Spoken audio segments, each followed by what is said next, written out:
क्या वाकई में हम ये जान सकते हैं कि हमारे पिछले जन्म में हमारा जन्म कहाँ और कैसे हुआ था?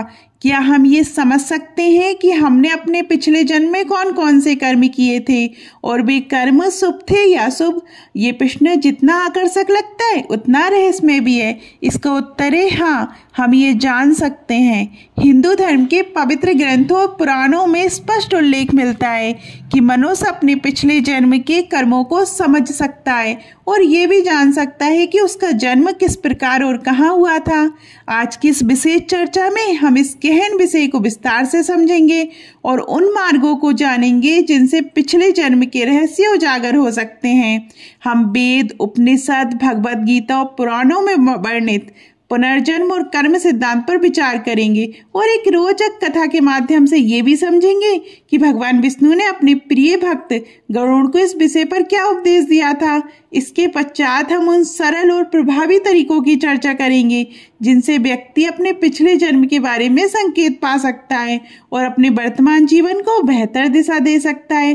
तो आइए इस आध्यात्मिक यात्रा की शुरुआत करते हैं। हिंदू धर्म में पुनर्जन्म और कर्म सिद्धांत आत्मा की अमरता और उसके निरंतर जन्म मरण के चक्र पर आधारित है। ये माना जाता है कि आत्मा एक शरीर छोड़कर दूसरे शरीर में प्रवेश करती है और ये प्रक्रिया पूर्णतः कर्मों द्वारा नियंत्रित होती है। हमारे वेद, उपनिषद, भगवद गीता और पुराण इस सिद्धांत को विस्तार से समझाते हैं। आइए देखते हैं कि इन ग्रंथों में क्या लिखा है। ऋग्वेद और यजुर्वेद में आत्मा की अमरता तथा कर्मफल के सिद्धांत का उल्लेख है। बृहदारण्यक उपनिषद और छांदोग्य उपनिषद में कर्म और पुनर्जन्म का स्पष्ट वर्णन मिलता है, जिसमें कहा गया है कि आत्मा पिछले कर्मों के अनुसार नया जन्म लेती है। अच्छे कर्म श्रेष्ठ योनि या स्वर्ग की ओर ले जाते हैं, जबकि बुरे कर्म निम्न योनियों या नरक का कारण बनते हैं। भगवद गीता में भगवान श्री कृष्ण अर्जुन से कहते हैं, जैसे मनुष्य पुराने वस्त्र त्याग कर नए वस्त्र धारण करता है, वैसे ही आत्मा पुराना शरीर छोड़कर नया शरीर धारण करती है। अध्याय 2 श्लोक 22 ये पुनर्जन्म का अत्यंत स्पष्ट और स्पष्ट वर्णन है। गीता में ये भी बताया गया है कि कर्मों का फल हमें अवश्य भोगना पड़ता है, चाहे वे कर्म वर्तमान जन्म के हों या पूर्व जन्म के। गरुड़ पुराण में मृत्यु के बाद की यात्रा, कर्मफल और पुनर्जन्म का विस्तृत विवरण दिया गया है।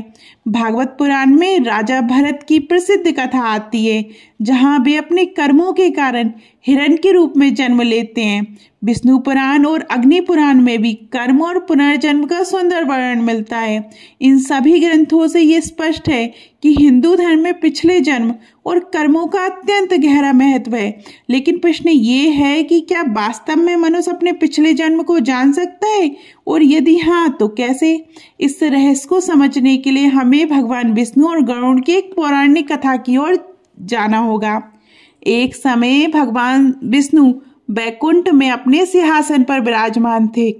उनके प्रिय भक्त और वाहन गरुड़ उनके समक्ष खड़े थे। गरुड़ ने विनम्रता से पूछा, हे प्रभु, मनुष्य अपने कर्मों के आधार पर अच्छा या बुरा जन्म प्राप्त करता है, ये मैं समझ गया, लेकिन क्या मनुष्य ये भी जान सकता है कि उसने पिछले जन्म में कौन कौन से कर्म किए थे? क्या वह ये समझ सकता है कि उसका जन्म कहाँ और कैसे हुआ था, और यदि हाँ तो कैसे संभव है? भगवान विष्णु मुस्कुराए और बोले, हे गरुड़, तुम्हारा प्रश्न अत्यंत उत्तम है। ये जिज्ञासा हर उस आत्मा के भीतर उठती है जो अपने जीवन के रहस्यों को समझना चाहती है। मैं तुम्हें ये रहस्य समझाऊंगा, लेकिन पहले एक कथा सुनो। इस कथा को ध्यान से सुनना, क्योंकि इसी में कर्म, पुनर्जन्म और पिछले जन्म का भेद छिपा है।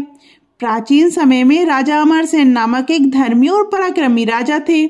उनके राज्य में प्रजा सुखी थी और राजा सदैव धर्म के मार्ग पर चलते थे। एक दिन उनके मन में पिछले जन्म की अस्पष्ट स्मृतियां उभरने लगी। वे सोचने लगे, क्या मैंने ऐसा किया कि मुझसे ये राजसी जीवन मिला? क्या पिछले जन्म में भी मैं राजा था? यदि मैंने कोई पाप किए तो मुझे इतना सुख कैसे मिला?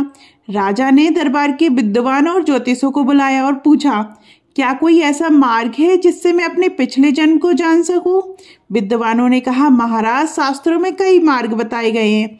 ज्योतिष शास्त्र, जन्म कुंडली में ग्रहों की स्थिति, विशेषकर राहु, केतु और नवम भाव पिछले जन्म के कर्मों का संकेत देते हैं। गहन ध्यान और योग साधना, इसके द्वारा आत्मा के सूक्ष्म स्तरों तक पहुंचा जा सकता है। सिद्ध गुरु की कृपा, गुरु अपनी शक्ति से पिछले जन्म की झलक दे सकते हैं। राजा अमरसेन इन मार्गों को आजमाने के लिए तत्पर हो गए। उन्होंने एक प्रख्यात ज्योतिषी को बुलाया। ज्योतिषी ने बताया, महाराज, पिछले जन्म में आप एक साधारण व्यापारी थे। आपने दान पुण्य किया, गरीबों की सहायता की, मंदिर बनवाया, परंतु एक बार अनजाने में आपने एक गलत व्यापार किया, जिससे कुछ लोग दुखी हुए। आपके शुभ कर्मों ने आपको ये राजसी जीवन दिया, परंतु उसी त्रुटि के कारण इस जन्म में आपको स्वास्थ्य संबंधी कष्ट मिल रहे हैं। भगवान विष्णु ने गरुड़ की ओर देखते हुए कहा, हे गरुड़, मनुष्य के कर्मों का लेखा जोखा प्रकृति स्वयं रखती है और पिछले जन्म को समझने के दो सरल मार्ग हैं। पहला मार्ग, वर्तमान जीवन का दर्पण। यदि किसी के जीवन में अधिक दुख, बीमारी, संघर्ष या निरंतर परेशानियों, तो शास्त्र कहते हैं कि ये पिछले जन्म के कर्मों का फल हो सकता है। जैसे बीज के अनुसार फसल मिलती है, वैसे ही कर्मों के अनुसार जीवन में सुख या दुख आते हैं, परंतु इसका उद्देश्य मनुष्य को निराश करना नहीं, बल्कि सुधार का अवसर देना है। दूसरा मार्ग, वर्तमान कर्मों का विश्लेषण। भगवान विष्णु बोले, यदि तुम अपने वर्तमान कर्मों को समझो तो तुम्हें अपने पिछले जन्म के कर्मों का अंदाजा हो जाएगा। मनुष्य की प्रवृत्तियां कई जन्मों से चलती हैं। यदि वर्तमान जीवन में किसी में क्रोध, लालच या दूसरों को दुख देने की प्रवृत्ति है, तो संभव है कि पिछले जन्मों में भी यही आते रही होगी। आत्मा अपने संस्कार साथ लेकर चलती है। इसके बाद भगवान विष्णु ने कर्मों के दो घड़ों का उदाहरण दिया, अच्छे कर्मों का घड़ा और बुरे कर्मों का घड़ा। जब तक अच्छे कर्मों का घड़ा भरा रहता है तो जीवन सुख में रहता है, पर जैसे ही वह खाली होता है तो बुरे कर्मों का फल प्रकट होने लगता है। और यदि किसी जन्म में फल भोगने से पहले मृत्यु हो जाए तो अगला जन्म उन कर्मों के फल को पूरा करता है। बच्चों में भी कष्ट, गरीबी या दुख दिखाई दे तो शास्त्र इसे पिछले जन्मों के कर्मों से जोड़ते हैं। प्रकृति कभी पक्षपात नहीं करती, वह केवल कर्मों का फल देती है। कर्मों का सुधार भविष्य की कुंजी है। कर्म नियम मनुष्य को डराने के लिए नहीं, बल्कि जागृत करने के लिए हैं। यदि आज अच्छे कर्म किए जाएं, दान, सेवा, करुणा, सत्य, तो भविष्य अवश्य उज्जवल होता है। और यदि बुरे कर्म किए जाए तो उनका फल भी निश्चित है। जैसा कर्म वैसा फल, ये प्रकृति का अटल नियम है। भगवान विष्णु बोले, मनुष्य का सच्चा साथी उसका कर्म है।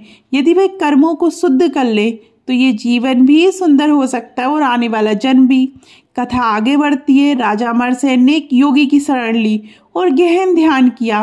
कई महीनों की साधना के बाद उन्हें पिछले जन्म के कुछ दृश्य दिखाई दिए। वे एक व्यापारी थे, दान पुण्य किया था, परंतु एक गलती ने कुछ लोगों को कष्ट दिया था। इससे उन्हें अपनी वर्तमान कष्टों की वजह समझ आई। अंत में राजा ने एक सिद्ध गुरु की शरण ली। गुरु ने दिव्य दृष्टि से उन्हें पूरा पूर्व जन्म दिखाया। यमलोक में उनके कर्मों का लेखा जोखा, अच्छे कर्मों का भरा हुआ घड़ा और वह एक गलती जिसने जन्म के कष्ट दिए, परंतु गुरु ने चेतावनी दी, हे राजा, तुम्हारा अगला जन्म तुम्हारे वर्तमान कर्मों से तय होगा।